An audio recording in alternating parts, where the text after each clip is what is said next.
এটা বানাতে চাও? নিয়ে নাও ময়দা, তাতে দাও সাদা তেল একটু বেশি পরিমাণে, স্বাদ মতো লবণ আর কালো জিরে দিয়ে ভালো করে ময়ান দিয়ে শক্ত একটা ডো বানাবে।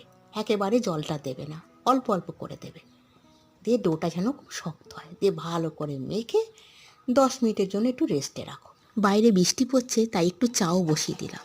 আমি লিকার চা খাই, আজকে কিন্তু দুধ চায়ে মন লেগেছে। ব্যাস, চাটা চাপা দিয়ে আটাটার লেচিটা করে নেব। এখানে আমার 2টো লেচি হয়েছে। একটা আটটু ময়দা ছড়িয়ে ভালো করে বড় করে কিন্তু বেলে নেব, খুব মোটা করব না। এবার ছুরি দিয়ে ছোট ছোট পিস করে কেটে নেব, চৌকো চৌকো করে। এবার তেল গরম করে কড়াইতে দেব, খুব কম আঁচে কিন্তু ভাজবো। কড়া আঁচ দিলে জিনিসটা পুড়ে যাবে। আর তৈরি হয়ে যাবে এত সুন্দর নিমকি। চায়ের সাথে জমিয়ে